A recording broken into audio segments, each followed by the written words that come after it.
Hello, this is সাক্ষ্য পশি ভাইয়া। আজকে আমরা এসেছি স্যামসাং এস ডোজ টিমের সাথে। আর আমরা নেক্সট জুনে পশির একটা মিউজিক ভিডিও রিলিজ করতে যাচ্ছি, দ্যাট ইজ হৃদয় আমার। সো সেটার জন্য আজকে পশির একটা টিভি ইন্টারভিউ আসছে। সো পশি কিন্তু পশি জানে না যে তার জন্য আমি কি প্ল্যান করে রেখেছি। সো দেখা যাক কি হয়। আচ্ছা, আপনি না ওই যে কি এক্সপোজার না কি একটা জানি ইয়াটা ছিল, ভালো ছিল জিনিসটা অ্যাকচুয়ালি। এক্সপোজ ছিল, হ্যাঁ ওটাতে ছিল।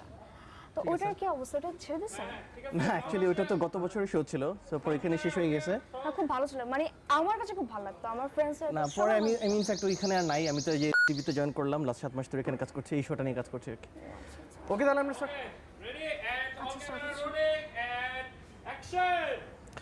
পড়ছি। কেমন আছেন? খুব ভালো আছে, আপনি ভালো? এই তো চলছে আর কি। আপনার মিউজিক নিয়ে এখন কিরকম ব্যস্ততা চলছে আর কি এখন?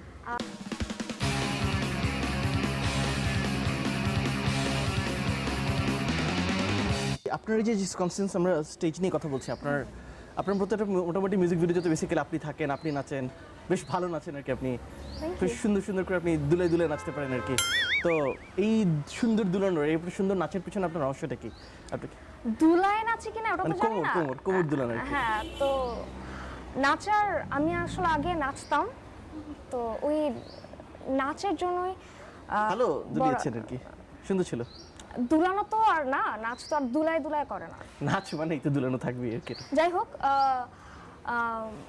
ওইখানে আমি নাচছিলাম, কারণ হলো আমাকে ওখানে বলা হয়েছিল যে ওই যে সিকোয়েন্সটা ছিল ওটার উপরে মানে নাচটা যায়, তো ওটার জন্য আমাকে নাচতে বলা হয়। আর আমার অ্যালবামের ইয়েগুলো যদি আমি দেখি, আপনার 3টা অ্যালবাম বের হচ্ছে এবং 3টাই বেশ সাকসেসফুল। বেস্ট পার্ট হচ্ছে আপনার অ্যালবামের নামগুলো খুব ক্রিয়েটিভ। প্রথম অ্যালবামের নাম পড়শি, সেকেন্ড অ্যালবামের নাম পড়শি 2, থার্ড অ্যালবামের নাম পড়শি 3। প্রত্যেক বই আপনি কিছু না কিছু ডিফারেন্ট রাখছেন। সো যে এত ডিফারেন্ট, এত ক্রিয়েটিভ নামগুলো রাখছেন, মানে কিভাবে, মানে ওয়াই ইউ সো ক্রিয়েটিভ? পড়শি 2 পড়শি 3 এর মধ্যে ডিফারেন্ট কি আছে? ঠিক 0 কিছু নাই, 2 3। সো ডিফারেন্ট নামের মিনিং এর পিছনে আপনার রহস্যটা কি? আচ্ছা, যাই হোক, ডিফারেন্ট কিনা জানি না, বাট আমি আসলে সিকুয়েলে করার চেষ্টা করছিলাম জিনিসটা। পড়শি অ্যালবামটা করার পেছনে আসলে কারণ ছিল, যেহেতু খুদে গান্ডাজ থেকে আমি গিয়েছিলাম, তো মাঝখানে প্রায় 1 ইয়ার আমি কোনো কাজ করি নাই। তো তখন হঠাৎ করে একটা মেয়ে অ্যালবাম রিলিজ করছে, তো ওইখানে ওরকম আমাকে কেউ চেনে না, আমার গান কেন সবাই শুনবে। আমি অ্যালবাম বের করলাম, নাম থাকবে আব্দুল সালাম 2, আব্দুল সালাম 3, ক্রিয়েটিভ আর কি।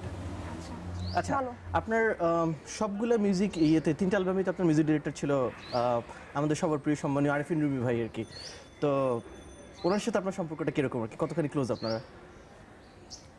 ক্লোজ বলতে তো আমি একজন সিঙ্গার এবং আরিফিন রুমি ভাই একজন কম্পোজার। আমরা একজন সিঙ্গার। আচ্ছা, আমি একদম স্ট্রেট ফরওয়ার্ড কোশ্চেনটা করি, আপনি বুঝতে পারছেন না। আমরা মেইনলি আসলে জানতে চাই যে আপনি আরিফিন রুমির কত নাম্বার? কত নাম্বার মানে আরিফিন রুমির কত নাম্বার, মানে আপনি আরিফিন রুমির কত নাম্বার অ্যালবামে কাজ করতে যাচ্ছেন আর কি?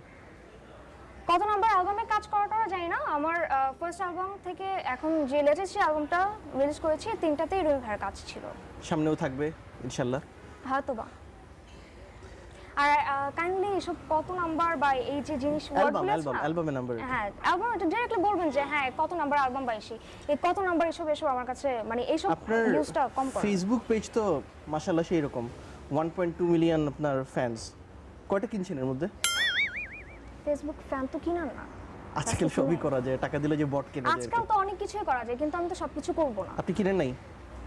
না, আমি কিনে নাই, আমার জাস্ট যেটা দেখতেছেন এগুলি সব রিয়েল, ওটা কেনাকাটার মধ্যে আমি ভালো। আপনি দেখি আচ্ছা এইসব ফালতু কোশ্চেন ছাড়া যদি কোনো ইম্পর্টেন্ট কোশ্চেন না, আমি আসছি, আমি ফেসবুক নিয়ে কোশ্চেনটা করতেছি। তো আপনি তো ঘুমাইতে যাওয়ার সময় স্ট্যাটাস দেন, ঘুম থেকে উঠেও স্ট্যাটাস দেন, সেরকম পপুলার আপনি। আপনাদের বাগানের আম, বাহ। তো আপনার আমগুলো তো দেখা যাবে, তো খেতে কেমন আমগুলা?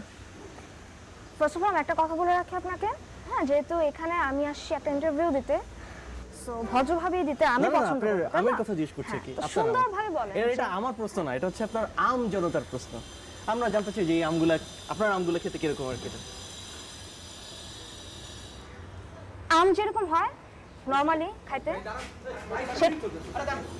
ভাই শুটিং বলেন না কই থেকে শুটিং করে হবে কোন মানুষের কাছ থেকে শুনলাম তুমি নাকি ইন্টারভিউ দিতে আসতেছো এখানে কাহিনী কি তুমি আমার ফোন ধরো না কেন ভাই শুটিংটা কতদিন ধরে তোমার ভাই শুনেন এই যে ভাই শুটিং চলতেছে এখানে। হ্যাঁ শুটিং করে করতে পারবেন কোনো সমস্যা নেই আপনি কে ভাই এখানে? আপনি আমি ওর হাজবেন্ড হাজবেন্ড? হ্যাঁ আমি হাজবেন্ড এত এই, কথা কিসের বিয়ে husband? করতেছে কেন? বিয়ে করতে মনে নাই এই ক্যামেরা বন্ধ কর। এই কিসের হাজবেন্ড? ক্যামেরা চলবে দরকার কিসের সবাই husband? সবাইকে জানা দরকার তুমি আপনাদের মানুষ তো শুনুন, একটা আপনাদের কেউ ইয়াতে আমার আসছেন, চিনে আমি না। আপনাদের প্রোগ্রামে আসছি তো। বস, এই ধরনের ফালতু লোককে আপনারা আলাদা করার জন্য চুপ থাকেন চলে এই সমস্যা কি আপনার? আমার ফোন ধরো না কেন কিসের ফোন? অন্য মানুষের কাছে এই আপনি কে আশ্চর্য এসে এখানে ফাইসেল কথা বলতেছেন নাকি? থাকে না না মগবাজার কাজী অফিসে বিয়ে করলা কবে বিয়ে করছো ভাই? তারপরে বাসায় আব্বু মুখে জানাবো বলে চলে গেলা তারপরে আর খবর নাই তোমার বছরের পর বছর ঘুরতেছি তুমি আমার ফোন ধরো না তোমার আপনি বাসায় মুখ ঢুকতে সামলায় দেবে না। কথা বলেন। আপনি কিন্তু মুখ মুখ সামলায় সামলানোর কথা কি আছে? আপনি কিন্তু আমি মুখ সামলানোর পুলিশে দিব কি আছে? বুঝছেন? উনি যা বলতেছে সত্যি? বিয়ের পর 2 মাস পরে গান বের করছে অ্যালবাম বের করছে আনারি তুমি প্রেমে আনারি কেমন লাগে বাসায় বলে আসছি যে বউ নিয়ে আসতেছি তারপরে খালি হাতে ফেরত এই, আসতেছি, এই, কেমন এই, লাগে এই, শুনতে? এই যে আমার দিকে তাকান না। কিসে কি? কিসে মানে কিসে মানে কি? বিয়ে করতে স্বীকার করতে লজ্জা কবের লাগে? বউ? কবের বউ আমি? কবের বউ? স্বপ্ন দেখতেছেন? মনে নাই পাগল স্বপ্ন আপনি? কেন হবে পাগল স্বপ্ন কেন আপনি? হবে গায়ে চিমটি কাটো স্বপ্ন কেন হবে মুখ সামলায় কথা বলেন। আমি কিন্তু লাস্ট বার আপনাকে ওয়ার্নিং কাবিন দিতেছি। নামা আইনে দেখাই দিচ্ছি আনতে তারপর পারবেন? এই যে পাবলিক আছে মিডিয়ার সামনে সবাই আরে গুল্লি মারেন আপনার মিডিয়া। কিসের মিডিয়া? কিসের মিডিয়া? এই ধরনের ফালতু কথা আমার সামনে মিডিয়ার ভয় দেখান। এইসব অভিনয় করে হবে না এখন বাসায় চলো আমুরে আসার আগে বলে আসছি বউ নিয়ে আসতেছি আপনাকে আমি লাস্ট বার বলতেছি, আপনি কিন্তু ঠিক মতো কথা বলেন না। এখন চলো এই, এই, কি মনে করেন হ্যাঁ? কি মনে করেন? এই, কি মনে করেন? ফালতু লোক একটা। আচ্ছা, কিসের? সরি এটা কি পুরোটা সেটআপ? আপনি রেক্সপোজ যেটা চিনছিলেন অ্যাকচুয়ালি রেক্সপোজ শেষ হয়ে গেল। আমরা এখন এটাকে এস ডুস নামে আর কি করছি। So basically you have been as does. পুরো অ্যাকচুয়ালি ক্যামেরা দেখি না, এটা আসলে স্যামসাং এর ক্যামেরা। এর পুরো ডিসপ্লের সাথে প্র্যাঙ্ক প্লে করা হচ্ছে। সেকেন্ড আগে একটু ধরতেন ছি, আল্লাহ, সরি, সরি।